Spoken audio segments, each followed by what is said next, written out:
അസ്സലാമു അലൈക്കും വറഹ്മത്തുള്ളാഹി. വഅലൈക്കും അസ്സലാം വറഹ്മത്തുള്ളാഹി വബറകാതുഹു. ഒരു ചോദ്യം. നമ്മളിപ്പോൾ സുജൂദിൽ നെറ്റി വെക്കൽ നിർബന്ധം, മൂക്ക് വെക്കൽ സുന്നത്തും ആണല്ലോ.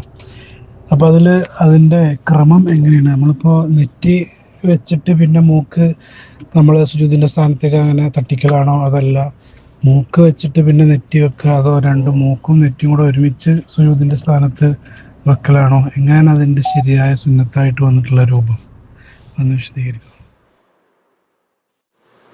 സുജൂദിൽ മൂക്ക് നിലത്ത് വെക്കൽ, ഈ വിഷയത്തിൽ ഒരുപാട് അഭിപ്രായ വ്യത്യാസങ്ങളൊക്കെ വന്നിട്ടുണ്ട്. അപ്പോൾ ഏതായാലും സുജൂദിൽ നെറ്റി വെക്കൽ നിർബന്ധമാണല്ലോ. 4 മദ്ഹബിലും ഒരുപോലെ നിർബന്ധമാണെന്ന് പറയുന്നുണ്ട്. അപ്പോൾ അതോടൊപ്പം തന്നെ ഈ മൂക്ക് വെക്കുമ്പോൾ നെറ്റിയും മൂക്കും ഒന്നിച്ചു വെക്കണോ, അതല്ല ആദ്യം നെറ്റി വെച്ചിട്ട് പിന്നെ മൂക്ക് വെക്കണോ, അതല്ല നമ്മുടെ ഇഷ്ടം പോലെ പ്രവർത്തിക്കാൻ പറ്റുമോ എന്ന് പറഞ്ഞാൽ ആദ്യം വേണമെങ്കിൽ നെറ്റി വെക്കാം, പിന്നെ മൂക്ക് വെക്കാം, അല്ല മൂക്ക് വെക്കാം പിന്നെ നെറ്റി വെക്കാം. അങ്ങനെ എങ്ങനെയാണോ ഈ വിഷയത്തിൽ അവിടെയൊക്കെ അഭിപ്രായ വ്യത്യാസങ്ങൾ വന്നിട്ടുണ്ട്. ഇപ്പോൾ ഷാഫിഈ മദ്ഹബിൽ തന്നെ ചില പണ്ഡിതന്മാർക്ക് അഭിപ്രായമുണ്ട്, രണ്ടും ഒറ്റ അവയവമായിട്ടാണ് പോകുന്നത് എന്ന് പറഞ്ഞാൽ മുഖത്തുണ്ടാകുന്ന ഒരു സംഗതിയാണല്ലോ. അപ്പം ആയതുകൊണ്ട് തന്നെ അവൻ്റെ ഇഷ്ടം പോലെ ചെയ്യാൻ പറ്റും എന്ന് പറഞ്ഞ പണ്ഡിതന്മാരൊക്കെ ഉണ്ടെങ്കിലും അതൊന്നും അല്ല ഷാഫിഈ മദ്ഹബിലെ മുഅ്തമദ്. ഷാഫിഈ മദ്ഹബിലെ മുഅ്തമദ് സുജൂദിൻ്റെ ക്രമം, അതായത് ഒരു ക്രമം ഉണ്ടാകുമല്ലോ, ഒരു സുന്നത്തിൻ്റെ ഒരു ക്രമം പറയുന്നിടത്ത് ആദ്യം ഏത് പിന്നെ ഏത് എന്ന് പറയുന്നിടത്ത് നെറ്റിയുടെ വിഷയം വന്നപ്പം നെറ്റിയും മൂക്കും മഅൻ ഒപ്പമായിട്ട് വെക്കലാണ് സുന്നത്ത് എന്നുള്ളത്. അത് സുന്നത്താണ്, നിർബന്ധമൊന്നുമില്ല. അതിനെതിരെ ചെയ്തു വിചാരിച്ചു കഴിഞ്ഞാൽ സുജൂദ് സഹിയാകാതെ വരികയോ അങ്ങനെയൊന്നും ഉണ്ടാകൂല. നേരെ മറിച്ച് നെറ്റിയടെ വെച്ചിട്ടില്ലെങ്കിലേ പ്രശ്നം വരുള്ളൂ. അപ്പം ആയതുകൊണ്ട് തന്നെ അവിടെ ഒരു ക്രമം പാലിക്കൽ, അതെങ്ങനെയാണ് നെറ്റിയും മൂക്കും ഒന്നിച്ച് വെക്കുക എന്നതാണ് സുന്നത്ത് എന്നുള്ളത്. ഏതായാലും ഇവിടെ ഈ മൂക്ക് വെക്കുന്ന വിഷയത്തിൽ തന്നെ മദ്ഹബിൽ അഭിപ്രായ വ്യത്യാസമുണ്ട്. ചില മദ്ഹബിലൊക്കെ നിർബന്ധം എന്ന് പറയുന്ന പോലൊക്കെ വരുമ്പോൾ നമ്മുടെ മദ്ഹബാകുന്ന ഷാഫിഈ മദ്ഹബ് പ്രകാരം മൂക്ക് വെക്കലും സുന്നത്താണ്. അതുപോലെ തന്നെ അത് വെക്കുന്ന സമയത്ത് രണ്ടും ഒന്നിച്ചു വെക്കലും തന്നെയാണ് സുന്നത്ത് എന്ന് മഹാനായ ഇമാമുന ഷറഫുന്നബി റളിയല്ലാഹു അൻഹു അവിടുത്തെ ഈ പറയുന്ന ഷറഹ് മുഹദ്ദബിൽ അതൊക്കെ വ്യക്തമായിട്ട് പറയുന്നുണ്ട്. മദ്ഹബിൻ്റെ ആ നിയമം പറഞ്ഞു, പിന്നെ മദ്ഹബിൻ്റെ ഉള്ളിൽ എങ്ങനെയാണ് ഇതിൻ്റെ സുന്നത്ത് എന്നുള്ളതും പറഞ്ഞു, ഒക്കെ പറയുന്നുണ്ട്. ഷറഹ് മുഹദ്ദബിൻ്റെ 3-ാം വാള്യം ഇതിൻ്റെ 147, 148 പേജുകളിലായിട്ട് ആ മദ്ഹബിൻ്റെ ആ ഒരു വീക്ഷണം പറയുന്നു. വ അമ്മൽ അൻഫു, മൂക്കിൻ്റെ വിഷയം പറയുകയാണ് എന്നുണ്ടെങ്കിൽ ഫമദ്ഹബുന, നമ്മുടെ മദ്ഹബ് എന്താണ്? അന്നഹു ലാ യജിബു സുജൂദു അലൈഹി, അതിൻ്റെ മേലിൽ സുജൂദ് ചെയ്യൽ നിർബന്ധമാണെന്ന് പറയാൻ പറ്റൂല. അപ്പം നിലത്ത് മൂക്ക് തട്ടൽ നിർബന്ധമാണെന്ന് പറയാൻ പറ്റൂല. ലാക്കിന്നഹു യുസ്തഹബ്, അത് സുന്നത്താണ് എന്നേ പറയാൻ പറ്റുള്ളൂ. അപ്പം എങ്ങനെയാണ് വരേണ്ടത്? അസുന്നത്തു അൻ യസ്ജുദ അലാ അൻഫിഹി മഅ ജബ്ഹതിഹി, മൂക്ക് എന്ന് പറയുമ്പോൾ നെറ്റി വെക്കുന്നതോടൊപ്പം സമമായിക്കൊണ്ട് ആ രൂപത്തിൽ ഒപ്പമായി വെക്കലാണ് സുന്നത്ത്. എത്രത്തോളം കാലൽ ബന്ദനീജിയു വഗൈറുഹു, ഇമാം ബന്ദനീജിയും അതുപോലെ തന്നെ അല്ലാത്തവരൊക്കെ പറഞ്ഞ പ്രകാരം വരുമ്പം യുസ്തഹബ്ബു അൻ യളഉഹുമാ അലൽ അർളി ദഫ്അതൻ വാഹിദതൻ, ഒറ്റവട്ടത്തിൽ, അതായത് നെറ്റി വെക്കുമ്പോൾ തന്നെ മൂക്കണ് വെക്കുക, അങ്ങനെ ആ ഒരൊറ്റ പ്രാവശ്യത്തിലായിട്ട് വെച്ച് പോവുകയാണ് വേണ്ടത്. അതാണ് സുന്നത്ത്. ലാ യുഖദ്ദിമു അഹദുഹുമാ, ഒന്നൊന്നിനേക്കാൾ മുന്തിക്കൽ വേണ്ട. അപ്പൊ ആദ്യം നെറ്റി വെക്കുക പിന്നെ മൂക്ക് വെക്കുക, അങ്ങനെ ഒന്നുമില്ല, ഒന്നിച്ച് വെക്കുക എന്നതാണ്. ഇതന്നെയാണ് മഹാനായ ഇമാം റാഫിഈ റളിയല്ലാഹു അൻഹു അവിടുത്തെ മുഹററിലും പറഞ്ഞിട്ടുള്ളത്.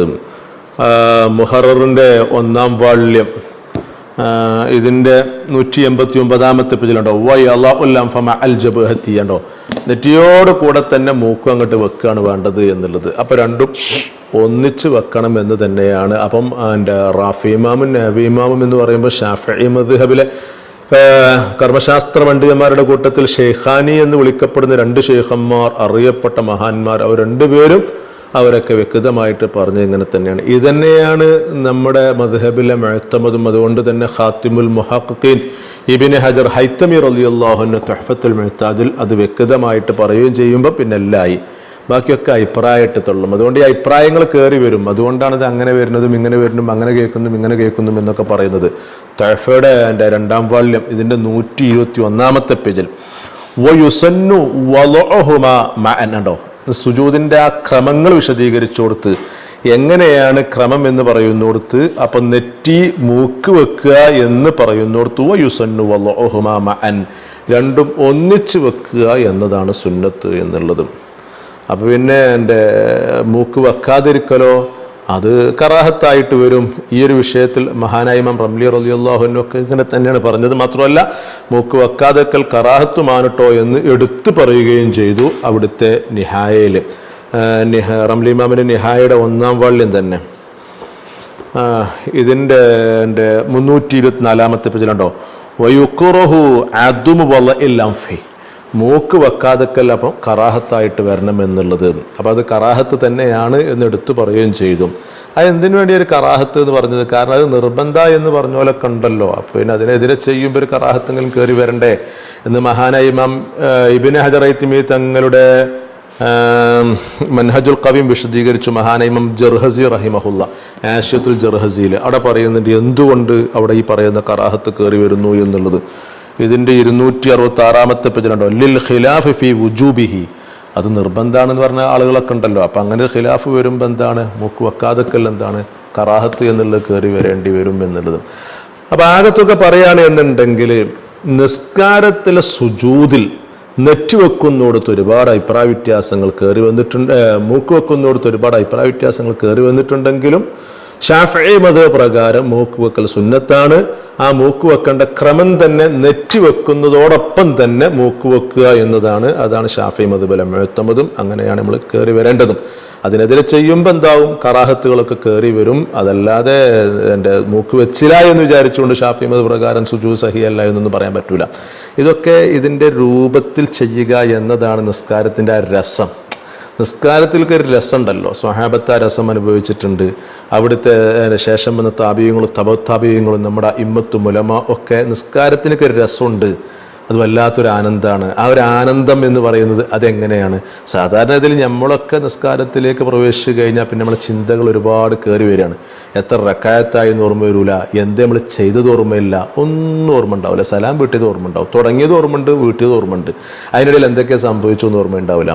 അപ്പോൾ ഈ നിസ്കാരത്തിൽ അവിടെയും ഇവിടെ ഇങ്ങനെ ശ്രദ്ധ പോകുമൊന്നും വേണ്ട. അതാണ് ഖത്തീബ് ഷർബീനി മൈനുമിത്താജിലൊക്കെ പറഞ്ഞത്. നമുക്ക് പിടിപ്പട് നല്ല പണിയുണ്ട് അതിൻ്റെ ഉള്ളിൽ. എന്താണ്? ഇതൊക്കെ തന്നെയാണ്. സുജൂദിലേക്ക് പോകുമ്പം ആദ്യം മുട്ടുകുത്തി പോകുന്നു, പിന്നെ 2 കൈ വെക്കുന്നു. അത് എങ്ങനെ വെക്കണം, എത്ര അകലം പാലിക്കണം, എത്ര അകലത്തിലാണ് വെക്കേണ്ടത്, പിന്നെ നെറ്റി വെക്കണം, നെറ്റി വെക്കുന്നതോടൊപ്പം മൂക്ക് വെക്കണം. ഇങ്ങനെ ഈ സുന്നത്തുകളൊക്കെ അതിനെതിരെ വരുമ്പോൾ കറാഹത്തുകൾ കയറി വരുന്നുണ്ട്. അതൊക്കെ സൂക്ഷിച്ചുകൊണ്ട് ഇങ്ങനെ ചെയ്യുമ്പം ഓരോരോ റക്കായത്തിലും ഓരോരോ പ്രവർത്തനം ചെയ്യുമ്പം അതിലൊക്കെ നമുക്ക് പിടിപ്പിടി പണികളുണ്ട്, ചിന്തിക്കാനുണ്ട്. പിന്നെ എവിടേക്കാണ് ശ്രദ്ധ പോകാൻ സമയമല്ലല്ലോ ഇതിന്. ആ രൂപത്തിൽ നിസ്കരിക്കുമ്പോൾ അതിന് വല്ലാത്തൊരു ആനന്ദം ഉണ്ടാകും, രസം ഉണ്ടാകും. അപ്പൊ ഇതൊക്കെ ശ്രദ്ധിച്ചുകൊണ്ട് തന്നെയാണ് സുജൂദ് കളി. ഇതൊക്കെ ഒരു ഒസ്വാസാക്കലും ഈനാസാക്കലും ഒന്നുമല്ല. ഇതൊക്കെ ഒരു ഒസ്വാസാക്കലല്ല, ഈനാസാക്കലല്ല, ഒരിക്കലും അല്ല. സുജൂദ് ചെയ്യുന്ന സമയത്ത് നമുക്ക് ഇതൊക്കെ ഓർമ്മ വരണം. ആ രൂപത്തിലാണ് ചെയ്യേണ്ടത്. ഇതൊക്കെ ഒസ്വാസാക്കല എങ്ങനെയെങ്കിലും കാട്ടിക്കൂട്ടുക എന്ന് പറയുമ്പോൾ കറാഹത്ത് അങ്ങനെ കയറി വരും. നിസ്കാരം ചിലപ്പോൾ സഹിയാകുന്നുണ്ടാവും. ഇത് തന്നെയാണ് നമ്മുടെ പണി അതിൻ്റെ ഉള്ളിൽ, അല്ല വേറെന്താ ജോലി?